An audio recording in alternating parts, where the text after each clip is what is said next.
All right, we're going to be bringing on Perianne Boring next to talk regulation. I know I have so many questions on regulation right now. She's the founder and CEO of the Chamber of Digital Commerce. Perianne, nice to have you on the show. Nice to virtually meet you finally. Hi there. It's so good to be here. Thank you. So let's get your thoughts, okay? Given the drama of FTX, we have BlockFi. Obviously, we saw earlier this year with Celsius Voyager. Is regulation finally going to be moving faster here? And I'm talking the Yeah, that's US, a great obviously. question. It's a great question. I'm in DC right now. I'm actually headed up to Capitol Hill right after we talk. We've spent a lot of time with policymakers over the past couple of weeks. The general sentiment is a lot of anger. Uh, a lot of people feel duped. A lot of people have outrage. Policymakers are very upset that they were led to believe one thing about this person and this company, and in reality, it looks like something very different was happening in the operations of this organization. So this has been a big black eye to our entire space, but also all of the policymakers that spent time with this individual and took political contributions from this individual. Our first hearing on this topic is scheduled for tomorrow. The Senate Agriculture Committee, which has jurisdiction over the CFTC, will be holding a hearing on the aftermath of FTX. And the chairman, the CFTC chairman Behman, will be testifying. And we are expecting him to call yet again. He's been making these calls for quite some time to have expanded authority and jurisdiction over the digital asset marketplace.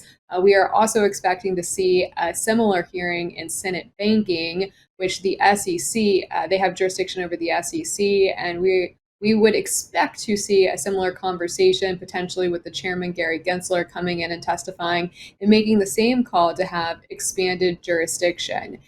This event of FTX, it absolutely is going to embolden and empower the regulators to continue to move forward in enforcement actions and potential additional regulations over the digital asset ecosystem.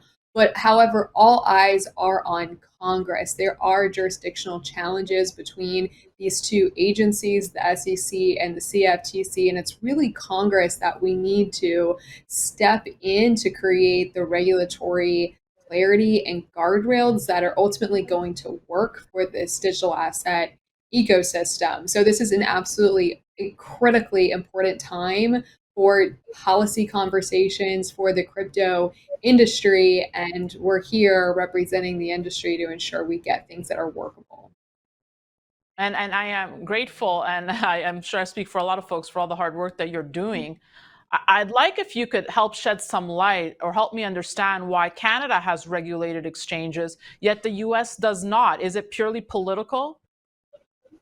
So we have a jurisdictional turf war between the CFTC and the SEC, and this is one of the things that makes the US financial regulatory environment unique from most other countries around the world, is that we have a futures regulator, and there's other regulators involved, like the Consumer Financial Protection Bureau, the FTC, you have Treasury, you have FinCEN, OFAC, IRS. I mean, the list of acronyms goes on and on. But when it comes to exchanges in the United States, cryptocurrency exchanges, they're regulated as money transmitters by the states. So most cryptocurrency exchanges today go state by state, and they receive a money transmitter license in all the states that they have customers and operations in.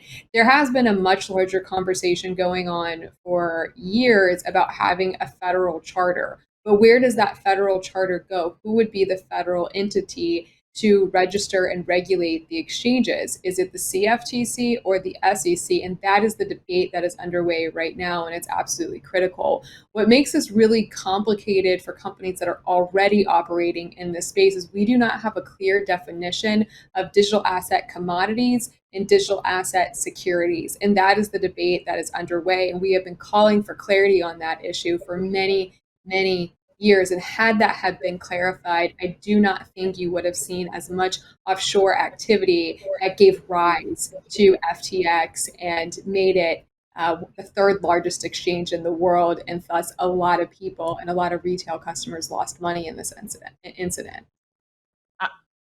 Let me ask you, at the time we have left, if you think this fast tracks the SEC approving a spot Bitcoin ETF finally. Could we see that soon or no? We've been calling for a spot Bitcoin ETF for years as well. We just issued a report in September of this year laying out the case, the political case for it.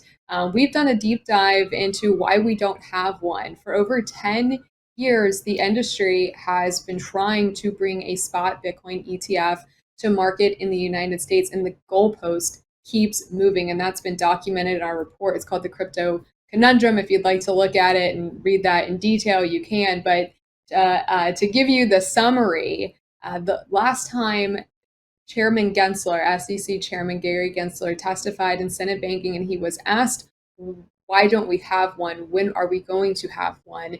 He said he wants to have oversight of the Bitcoin exchanges. Now, this is a statement that doesn't make a lot of sense because Chairman Gensler has also stated that Bitcoin is a commodity and thus not under the SEC's jurisdiction, it's under the CFTC's jurisdiction.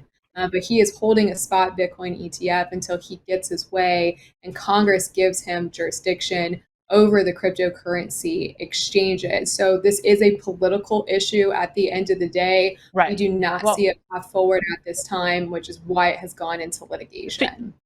Speaking of political issues, just quickly as we wrap here, obviously FTX, a hugely political story. He was the second largest donor to the Democrats for the midterm. Do you think this will shield the crypto industry going forward? Will this change the landscape at all?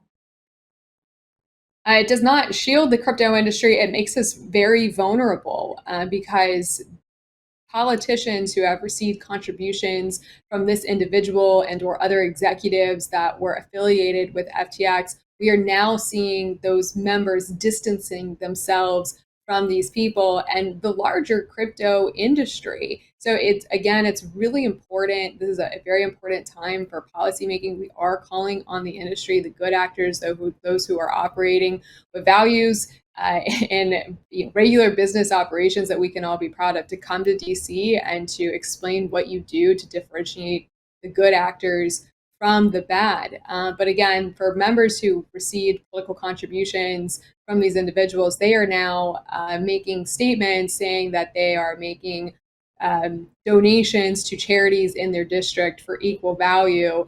They're trying to distance themselves from this person. So it does not help our case. It does not shield our case. It just makes it that much more of a complicated situation for the industry to navigate through. Perianne, I appreciate your thoughts. Thank you so much for coming on. Great to see you. Thank you. And thank you. We're going to take a quick break. Don't go anywhere. We're going to be back with more great all-star speakers.